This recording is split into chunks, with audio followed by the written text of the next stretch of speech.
This podcast is provided with the understanding that it does not constitute professional medical advice. The information presented on this podcast are my own personal views, opinions, and summaries of research. Always consult your physician regarding any medical concerns, conditions, or treatments. Welcome back for another episode of It's Not You, It's Me, a podcast dedicated to the topic of premenstrual dysphoric disorder, or PMDD, and related topics. And happy PMDD Awareness Month, too. It is now officially April, and to celebrate this month and this project of mine, I've launched a website for this podcast, and you can find it at www.pmddpodcast.com. On it, you'll be able to find links to episodes, a list of resources that I use, and a blog that I plan to use as a mix of a PMDD journal and a place to share information that isn't included in the podcast, or maybe something I want to elaborate more on. And you'll also find links to information when I have it, such as links to supplemental websites or books or other articles. So on Wednesday, I presented the slideshow to my coworkers about PMDD.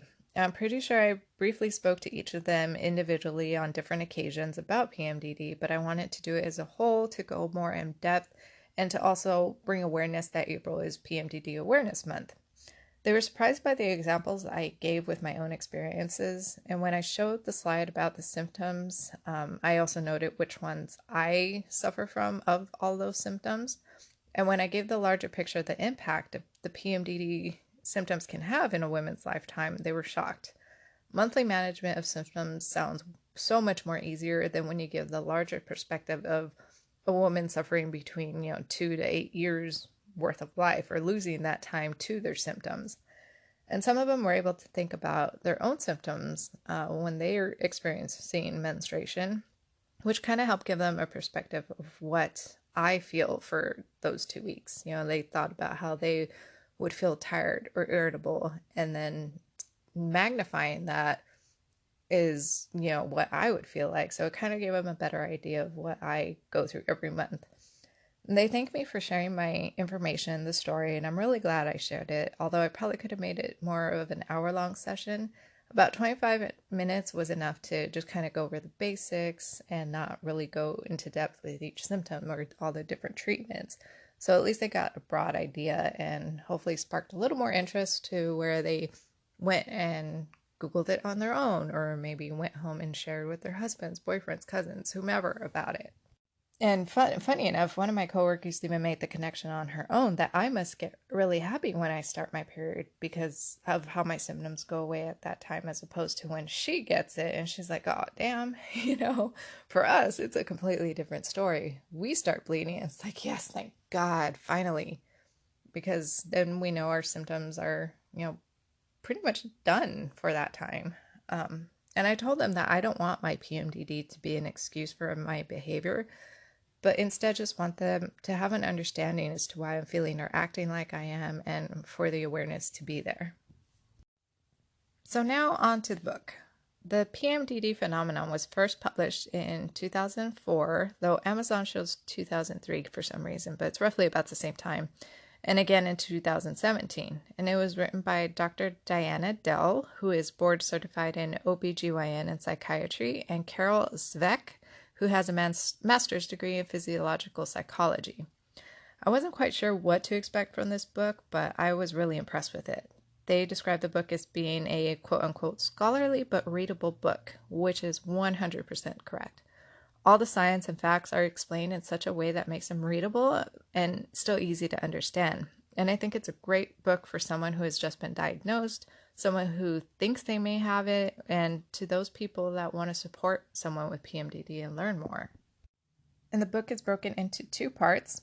The first part explaining what is currently known about PMDD, severe PMS, and PME. And it also touches on the theories behind the physiological mechanisms behind those. And it offers a brief explanation of the menstrual cycle, which I think is important in having a better understanding of how PMDD works. You need to know how the hormones change over the cycle. And there are descriptions of the symptoms and some real-life stories. And I just realized I said descriptions, I think. I meant descriptions, obviously, of course. The second part is all about feeling better with information about treatments and forming a game plan. And I'm beginning to get the feeling that it seems you can't really talk about PMDD, PMS, or PME without addressing culture on some level at some point.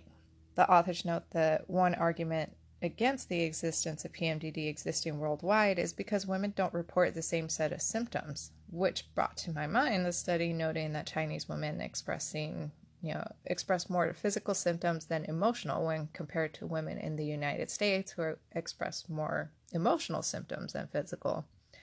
And I support the statement that future research on PMDD should focus on symptoms that are common to all women, separate or note which ones are culturally based, and note that cultural factors can affect women.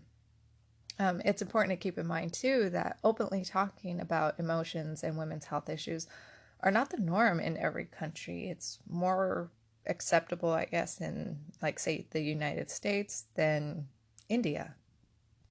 Now, only 4 pages into the text, they start by addressing some frequently asked questions about PMDD and some arguments as well. And I felt like question number 4 tied into a previously discussed paper regarding medicalizing PMDD. And they make this great analogy about PMDD and teenage acne.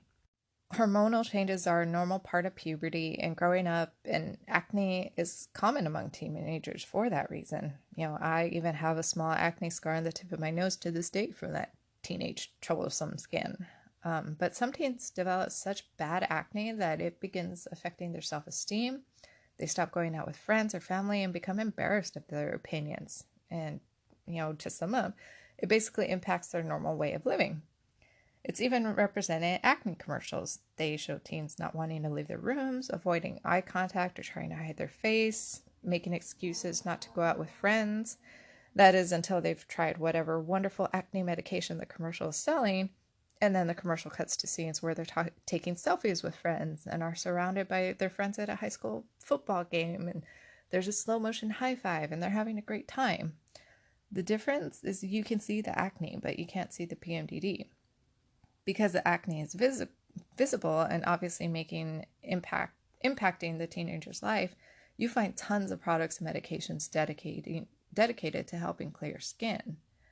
And I had never considered it in those terms, so it was nice to have that kind of perspective. Like, well, wow, both PMDD and acne can affect a daily way of living, and like people don't want to go out. It affects social life, but for some reason, there's aisles and aisles of medications dedicated to acne. Chapter 2 goes into explaining what PMDD is, and they mention that there appears to be a genetic link between mothers and daughters, but it's difficult to really know whether it's the genes or the shared environment that's causing the link. And I remember when I told my mother that my doctor had diagnosed me with PMDD, and I remember her being surprised. It wasn't like, oh, I have that too, maybe.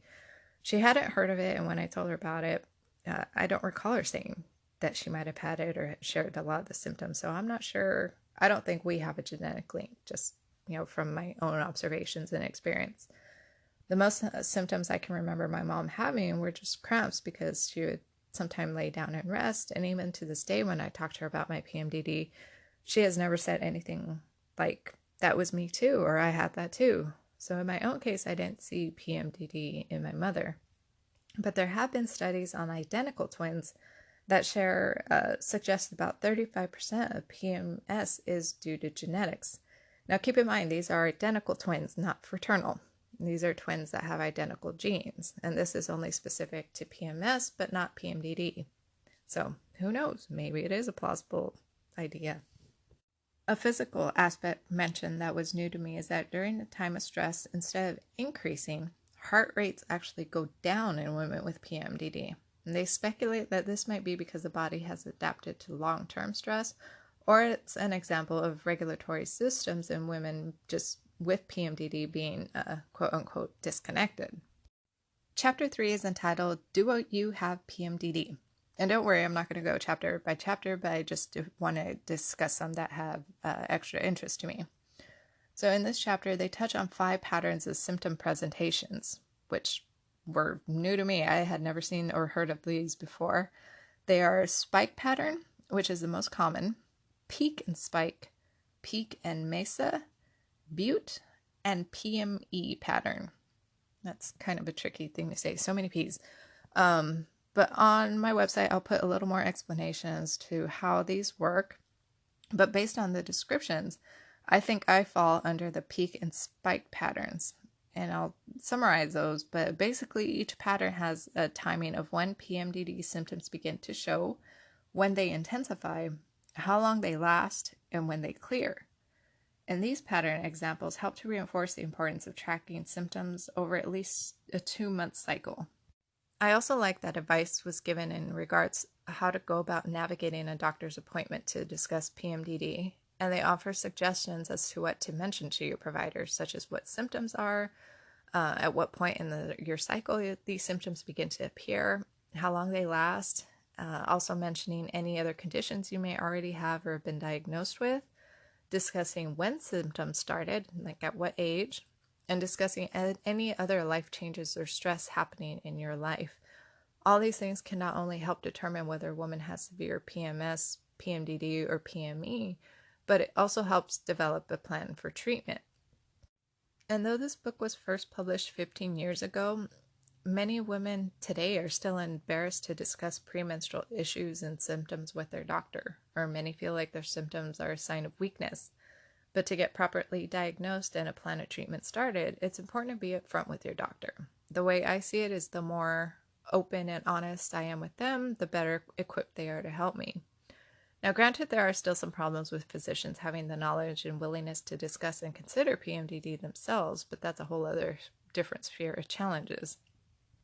The second part of the book about treating premenstrual disorders has chapters about serotonin reuptake inhibitors, diet and exercise, nutritional supplements, complementary treatments, light and sleep therapies, and psychological therapies.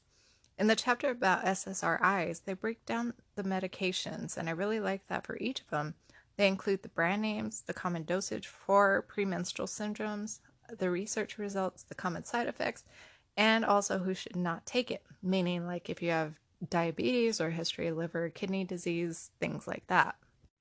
In the chapter about diet and exercise, they mention this psychological concept called health locus of control.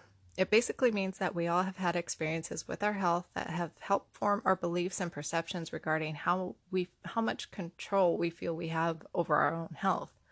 Now, there are two types of this locus of control. There's internal and external. Internal means that a person feels his or her health outcomes are most impacted by their own actions, whereas external is the exact opposite. People with an external locus of control feel that luck, doctors, or other outside factors impact how they feel. Interestingly, women with premenstrual symptoms fall more under the category of having an external locus of control compared to women without symptoms. Those studies also showed that a woman's locus of control became more external during her luteal phase.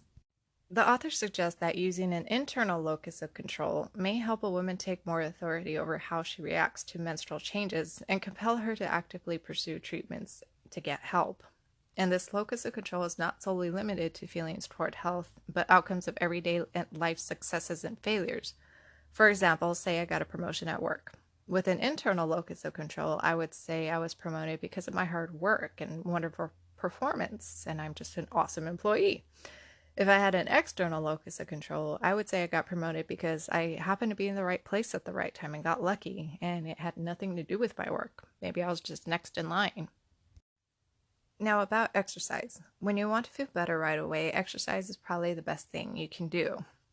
Physical exercise of any type can help improve mood and help the body's natural response to stress no matter what ails you. In the book, they point out that PMDD is rarely found in professional athletes. Pretty crazy.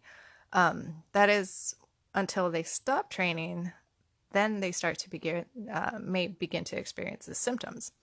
Now, that's not saying you need to go out there and become an Olympic athlete, but studies have shown that regular exercise can help with premenstrual syndromes in as little as 3 months. I realize that when you're looking for immediate relief, 3 months sounds impossible. But don't start by spending hours at the gym. You can begin with at least 30 minutes of exercise, because in those 30 minutes, your body will begin to release endorphins, the happiness hormones. And it can be any exercise you choose and enjoy. Most importantly, one you enjoy, because you're more likely to stick with exercising if it's something you like. Similar to how they broke down SSRIs in the book, they also do that with some nutritional supplements, such as the recommended dosage, the studies and evidence, what brand or type to buy, and cautions. They note that only calcium has been found to be consistently successful in alleviating premenstrual syndromes. And like with most treatments of any kind, supplements are probably not going to be your overnight miracle. They recommend allowing at least 3 menstrual cycles for the effects of any supplement to take effect. And if a woman wanted to go the route of nutritional supplements, they also offer some safety tips, like taking the right dosage and maybe not always the recommended amount on the packaging. They also talk about how to purchase the supplements, such as buying from a reputable source, not bothering with items that claim to relieve premenstrual syndrome, and obviously not buying products that haven't been shown to show some sort of relevance to PMS or PMDD. And they also warn about supplements that could potentially be dangerous. And tryptophan was listed as one such supplement, which is why I'm a little bit hesitant now to take the ones that I purchased. According to the authors, SSRIs deliver the same results as tryptophan, but are more successful in doing so, and it's a regulated product where tryptophan can be a little more iffy. Alternative treatments are also discussed in the book, like reflexology, acupuncture, massage, evening primrose oil, and a few other things. And there's a short chapter about light and sleep studies because aside from our hormonal changes, PMDD is also thought to be affected by our body's internal clock, also known as our circadian rhythm. And it sounds like most things regarding PMDD that it needs more study, but I think generally speaking, we can all agree that we feel in such a better mood and happier when it's a bright and sunny day out. In the chapter regarding psychological therapies, the authors offer notes as to how to choose a therapist and the different types of therapies, including couples therapy, cognitive behavioral therapy, and deep breathing. And I won't make you do some sort of deep breathing exercise right now, but the idea is to breathe from your diaphragm. And you know you're doing this by placing a hand just below your ribs. And this would be kind of over your belly, and feeling and seeing your hand move as you breathe deeply in and out, all to a count of 4. You'll want to do this slowly. In one of the last chapters, they briefly mention oral contraceptives, ovulation suppression, and surgery. The very last chapter is dedicated to people that know someone with PMDD or someone that might have it. I really like that it not only offers advice on what to do, but also what not to do. Like, don't blame everything on PMDD. Don't take things personally, and don't make jokes, because that's one of the last things you want to do. And in the appendix, there's a decent-sized list of sources with names, contact info, and descriptions about who they are and what they do. There's also a symptom diary to use to track your symptoms, and of course a lengthy list of references listed by chapter, which I will have to go through and mark the articles that I would like to read myself. I always like checking those because that's where I get my ideas for articles. And like I said in the beginning, I thought this was a great book, and I would recommend it without hesitation to anyone wanting to know more about PMDD. The information is so well organized and easy to understand, and I hope that as studies continue to be done and new clinical trials are done as well, that more editions and volumes of this book will come out in the future with all brand new updates, more current information, because it's so helpful and the way it's written is just great. I would like to end this episode with a song. I had previously mentioned that there were songs in existence about PMS like Dolly Parton's. Well, it was brought to my attention that we now have a song about PMDD, and I would like to thank Yonic at Yonic_music on Twitter for sharing this with me and allowing me to share it with you all. And I'm pretty confident you'll find most of, if not all of the lyrics relatable. And if you'd like to purchase the song, you can find it at https://Yonic, that's YONIC-music.bandcamp.com/track/PMDD. And I'll also put a link on it on my Twitter as well as the website. So please enjoy, and we'll talk again next time. Why am I so angry? I want to punch you in your face. Do you have to breathe so loudly? I can't find my fucking keys. Why is everything so hard? Feel like I'd rather walk in front of a car than stay in this mood. But then I got my period.